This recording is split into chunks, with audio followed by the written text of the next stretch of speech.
sa BARM?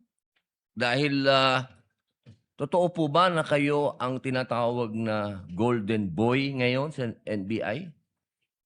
I cannot comment on that po, Your Honor. Kasi po ang Nasa BARM po ako. Wala ho ako ngayon sa main opo, office, sir. promotion po ba 'yon? Yung napunta kayo sa BARM? Balita ko po kasi ilang beses na kayo na-promote sa NBI. 12 years na po kayo, no, sa NBI? Yes, sir. Opo. Ilang beses na po kayo na-promote? Since na pumasok ko ako sa NBI, Opo. sir. From investigation 1, 2, 3 noong 2015, 2016. Well, nung mula ako na pumasok ako sa academy, from investigation 1 hanggang ngayon sa regional director, sir. Ilang beses po 'yon? Sa isang taon po, Sa isang taon? Anong taon po, sir, ang tinutukoy nyo? Bago po kayo napunta sa BARM. Bago ho ako napunta sa BARM, regional director po ako ng Mimaropa. Mimaropa. Region 4B, sir. Opo. Kayo po ba ang pumili sa BARM? Na Hindi kayo po, sir. mapunta to? In the Opo. exigency of service, doon po kami nilalagay kung ano ang tingin ng direktor na makakatulong kami sa bureau. Bakit po kaya naisip ng direktor na sa BARM po kayo? Kayo po ba ay may kaalaman sa Islam? Hindi ko po alam kung ano ang naging basis ng direktor, pero Kayo po mismo. Kayo po mismo. Ang BARM po kasi is Muslim Mindanao. Yes, Your Honor. Opo. Meron po kayong kaalaman sa Islam?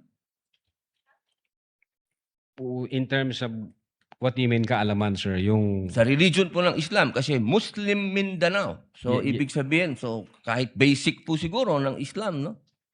Yes, sir. Kahit naman ho sino pwedeng i-assign kahit saang regional office dito sa Pilipinas. Di ba po parang regional autonomy director. ang autonomous region ng Muslim Mindanao. So, kailangan man siguro kahit paano meron kayong kaalaman sa Islam. Konti siguro, sir. Ano po yung konti na yun? Well, isa po akong Kristiyano at hindi ko ho malalaman yung kabuuan nung Siguro po dapat meron kayong basic din na knowledge ng Islam, ano? So, pangalawang tanong po, okay na po yun. Pangalawang tanong po, meron po ba kayong, sa tagal nyo po, sa NBI, 12 years, meron po ba kayong na-encounter na kaso ninyo sa NBI? Kayo po mismo na-filean ng kaso? Your Honor, normal ho sa mga NBI agents na makakasuhan, in fact, maging sa sinumang law enforcement agency, that's the price we pay for doing our job and for protecting the country. As a matter of fact, in the NBI, Your Honor, we avoid the noise. We just finish the job. So, sir. ano po yan? Yes? Yes po yan? Yung sagot nyo? Yes? Normal ho yan yun sa amin. So, sir. yes po. Attorney Loto, kindly answer the question. Yes, sir. Oh, yes. Ano pong, pwede po bang malaman kung ano pong mga naikaso sa inyo? Well, wala ho pa akong natanggap na official case galing sa ombudsman, pero may nakita na ho akong complaint na binigay sa akin from NBI. Hindi ko na humaalala yung sa case na yan. Pero nung chinek po namin yung case na yan, Your Honor, sabi ko doon sa mga kasama ko, tingnan nyo nga yung validity at authenticity ng case na to. Pinuntahan ho namin yung nagnotaryo. I think meron Makati po, no? Court yun. Yung Makati Court, nag-issue ho ng certification na fake yung notary. Diyan sa reklamo na yan. So sabi ko, huwag nyo nang pansinin, marami tayong trabaho. Kung fake yung notaryo na yan, mere scrap of paper yan.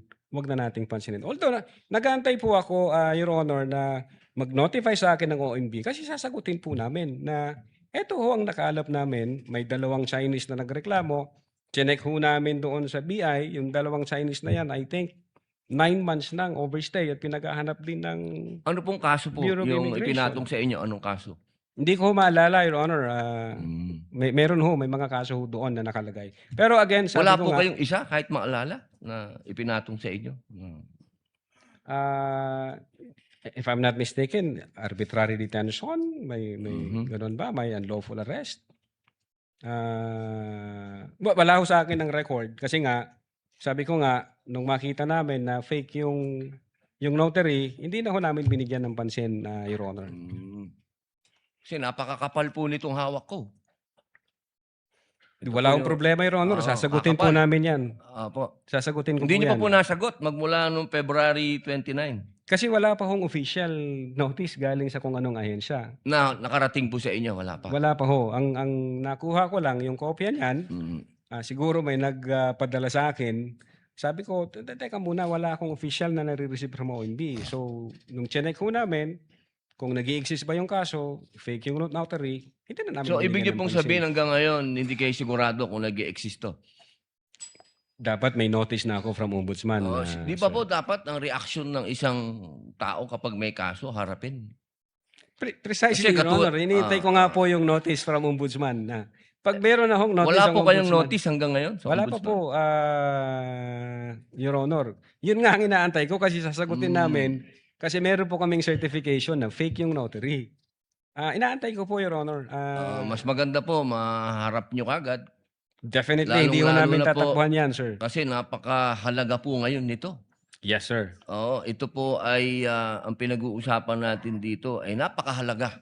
Yes, sir. Opo, at ito pong mga kasong ipinatong sa inyo, perjury, robbery, extortion, theft, mainam po ito As I've said, Your Honor, in the NBI, we avoid the noise. We just finish the job, sir. Opo, opo. Meron po akong tanong, pangatlo.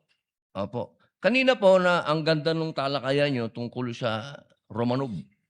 Yes, sir. Opo. Alam niyo po ba yung istorya ng Romanov? At ang gaganda po ng mga sagutan ninyo, alam niyo po ba yung historical background ng Romanov? Ang alam ko lang po dyan, Your Honor, yun yung nangyari sa, I think, Tsar, kung hindi ako nagkakamali sa Russia. Sa Russia. Opo, Opo. Sino po ba yung nakakalaban ng Tsar? Again, hindi ko po maalala, hindi ko po nakita yung buong... Yun. Kasi napakahalaga po malaman ng taong bayan kung sino po ang tinatawag natin na Romanov. At Yes, sino yung nakalaban nila. Kasi po, katabi ko, ang isa sa Marcos family. Yes, sir. Alam naman po natin lahat, batid natin lahat, na si Apo Lakay, Ferdinand Marcos Sr., ang number 1 na lumaban sa komunista dito sa Pilipinas. Batid naman din po natin na ang nag-execute sa Tsar kay Nikolai at sa kanyang mga anak, sa kanyang pamilya, ay ang komunista. Alam mo po ba niyo yun? Yes, sir. Opo. Ngayon, sino po ba ang pangalawang pangulo na lumaban sa komunista? Sino po, sir? Ay di si Pangulong Rodrigo Roa Duterte.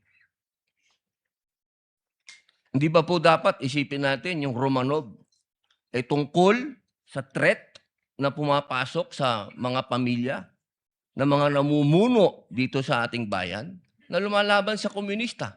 Komunista po ako Gusto ko lamang pong alamin ninyo. Yes, sir.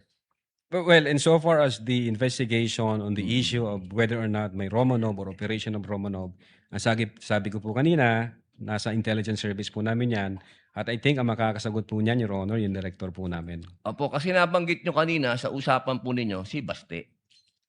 Yun Na po yung... sinasabi nyo po kasi kanina sa usapan po ninyo, sa napakagandang usapan, na yung Romanov, hindi na ipapaliwanag kasi kung ano ba yung ugat nun. Napakahalaga po na alam natin yung ugat. Si Presidente Marcos Sr. ang lumaban sa komunista, kaya nagkaroon ng threat noong 1986. Yes, sir. Ngayon, sinasabi ni Baste na nagkakaroon ng threat sa kanila pamilya sapagkat alam naman nating lahat na ang nagpatuloy ng paglaban sa komunista pagkatapos ni Pangulong Rodrigo Roa Duterte ay si Inday Sara Duterte, ang ating Vice President. Sumasang-ayon po ba kayo doon? Wala po akong personal knowledge, sir. Ay, bakit po kayo walang personal knowledge? Yun po ang sumunod na assignment ng ating Vice Presidente pagkaupo niya. Siya po ang nag-take over ng NTF-ELCAC. Hindi po alam ng NBI yun.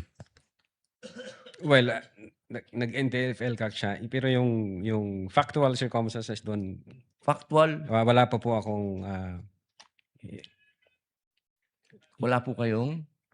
Pero alam niyo po, sagutin na lang po ninyo na siya ang nag-take over ng NTF-ELCAC. Yes, Your Honor. Opo. Isa na lang po, ginoong tagapamahalang hukom. Sabi niyo po kanina, ulitin ko lang po, gusto ko lang pong malaman uli. Inamin niyo po na wala kayong personal knowledge tungkol dun sa threat ng Pangulo? Ng pangalaw, sabi niyo po kanina, wala kayong personal knowledge na kumuha na ng assassin o papatay sa Pangulo, ang pangalawang Pangulo? Narinig ko po kanina. During that time? Yes or no lang po. During that time, ongoing ho ang validation namin, So, sir. ibig niyo pong sabihin ngayon, meron na kayong personal knowledge na meron na kayong... Hindi po, ongoing po ang validation. At sabi ko nga po, ang makakasagot po niyan, yung intelligence service namin at ang director po namin, sir. So hanggang ngayon po, wala pa kayong personal knowledge. In so far as the Cybercrime Division is concerned back then, Hindi po, ongoing ngayon ho po. yung Yes or no po? validation. Ngayon po, sir. Mahal naming saksi. Ngayon po. Kung ako tatanungin, wala pa po akong idea, pero baka meron ang intelligence service o ang director po Attorney namin. Loto, kindly answer the question directly. It's answerable by yes or no. And I think Yes, you sir. know the answer. Opo. Well, ako personally, wala pa po, sir. Okay. Yun lang po. Maraming salamat po, Thank mahal you. na saksi. Thank you, sir.